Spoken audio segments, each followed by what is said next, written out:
नमस्कार मित्रांनो, तुमचं स्वागत आहे आपल्या YouTube चॅनलवरती। तुम्ही बघत असताल की आज मराठा आरक्षणाबद्दल उच्च न्यायालयामध्ये सुनावणी होती।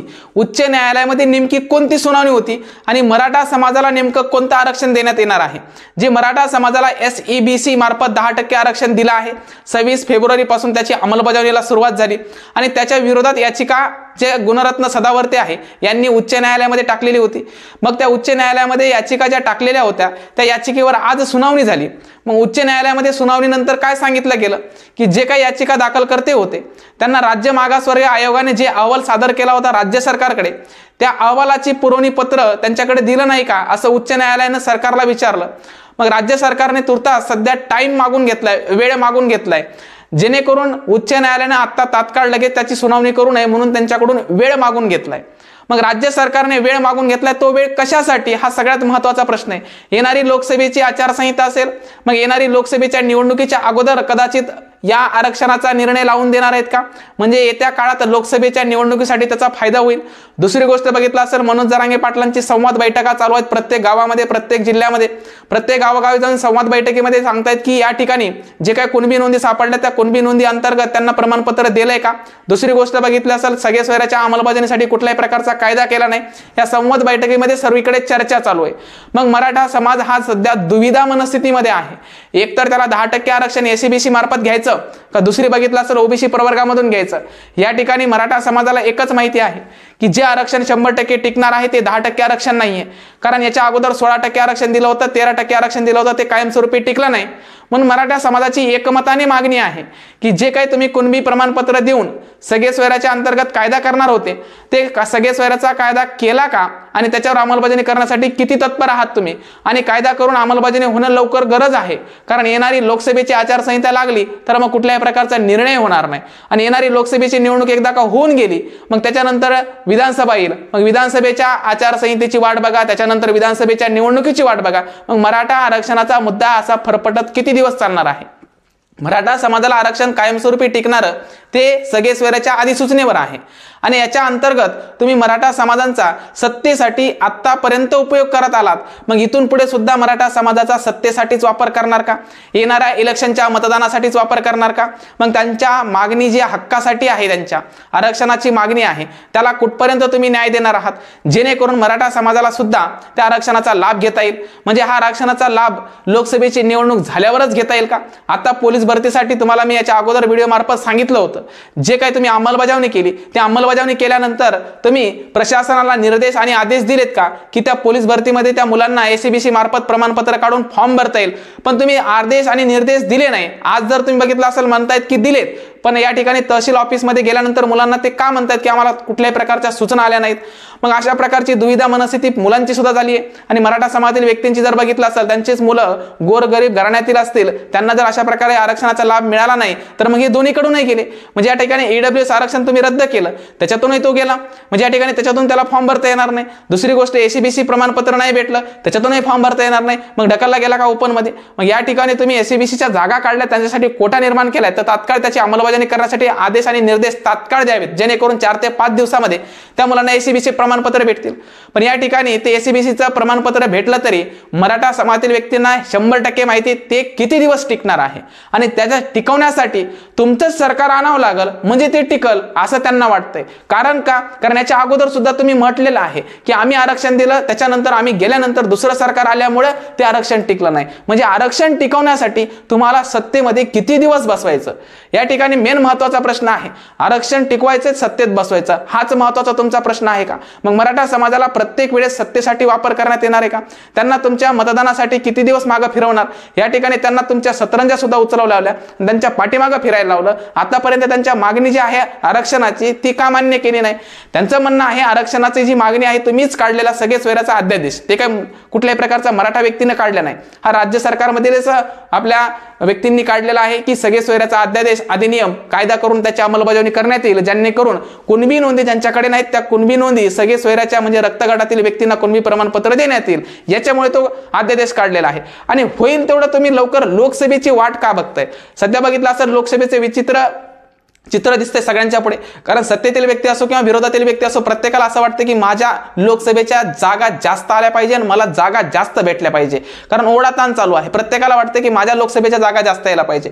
कारण या ठिकाणी कोण कोणाला ढकलतंय, कोण कोणाला वरी ढकलतंय, कोण कोणाला खाली खेचतंय हे काही कळत नाही राजकारणामध्ये। पण या राजकारणामध्ये जर बघितलं असेल, मराठा आरक्षणाचा मुद्दा कुठेतरी फरफटत नेत चाललाय, त्यांचा विसरती काळा लागली आहे। म्हणजे मराठा आरक्षणाकडे कुठल्याही प्रकारचं लक्ष राहिलं नाही, सगळं दुर्लक्ष होऊन गेलंय। मग येत्या काळामध्ये लोकसभेच्या निवडणुकीसाठी मराठा समाज दुर्लक्ष करेल, त्यावेळेस लोकांना समजेल, त्यावेळेस त्यांचे डोळे उघडतील। कारण आतापर्यंत बघितलं असेल, जोपर्यंत हिसका दाखवला नाही तोपर्यंत कुठल्याही प्रकारचा आपल्या अधिकाराची मागणीकडे लक्ष वेधून घेतलेलं नाही। कारण आतापर्यंत अशा प्रकारचा लढा खूप वेळेस दिलेला आहे आणि शासनाने थोडंफार लक्ष द्यायचं आणि त्याच्यानंतर दुर्लक्ष करायचं। कारण हा लढा त्यांना जास्त दिवस ठेवायचा आहे। कारण याच्यामुळे मराठा समाजातील व्यक्तींचं मतदान जे आहे ते मतदान एकतर्फे असतं, त्याच्यामध्ये फुटण्याची कुठल्याही प्रकारची एक प्रश्न निर्माण होत नाही आणि मराठा समाजाला फोडण्याचं काम आतापर्यंत सगळ्यांनीच केलंय। पण आता या वेळेस असं झालंय की मराठा समाज फुटतो का नाही हा सगळ्यांपुढे प्रश्न आहे। कारण मराठा समाजातील व्यक्ती आजही बघितलं असेल, संवाद बैठकीमध्ये त्यांच्या स्वागतासाठी मनोज जरांगे पाटलांच्या उभेच आहेत। कारण त्यांच्या पाठीमागे लोक किती आहेत हा सगळ्यांच पुढे पडलेला प्रश्न आहे। कारण येत्या मतदानामध्ये जर अशा प्रकारचं चित्र बदललं आणि त्यावेळेस कळलं की जर मराठा आरक्षणाकडे लक्ष दिलं असतं तर कदाचित लोकसभेच्या आणि विधानसभेच्या याच्यामध्ये चित्र वेगळं असलं। मग या ठिकाणी कोणीही असो, सत्तेतील असो किंवा विरोधातील असो, मग मला सांगा, सत्तेतील आणि विरोधातील दोघांनी सुद्धा 10% आरक्षणाला तुम्ही डायरेक्टली एकमताने तुम्ही पारित केलं, मग बाहेर आल्यानंतर विरोधक त्यांना विरोध का करतायत? म्हणजे नेमकं तुमचं कोणतं काय चित्र चालले हेच कळणं। म्हणजे तुम्ही अधिवेशनामध्ये किंवा विधिमंडळामध्ये वेगळं बोलता, बाहेर आल्यानंतर वेगळं बोलता, म्हणजे लोकांना हेच कळण झाले मराठा आरक्षणाबद्दल आपल्या बाजूने नेमकं कोण बोलतंय। कारण प्रत्येकाला मनामध्ये प्रश्न पडला, तुम्ही विधिमंडळात एक बोलता आणि बाहेर आल्यानंतर एक बोलता, मग मराठा आरक्षणाचा वाली कोण आहे? तो वाली म्हणजेच मनोज जरांगे पाटीलच आहेत। म्हणून सकल मराठा समाज बांधव त्यांच्या पाठीमागे खंबीरपणे उभा आहे। त्याच्यामुळे येत्या लोकसभेच्या आचारसंहितेच्या अगोदर ज्या सगळे सोयऱ्याची अधिसूचना आणि अधिनियम काढला होता त्याच्या अंमलबजावणीसाठी मनोज जरांगे पाटलांची संवाद बैठक सगळीकडे चालू आहे।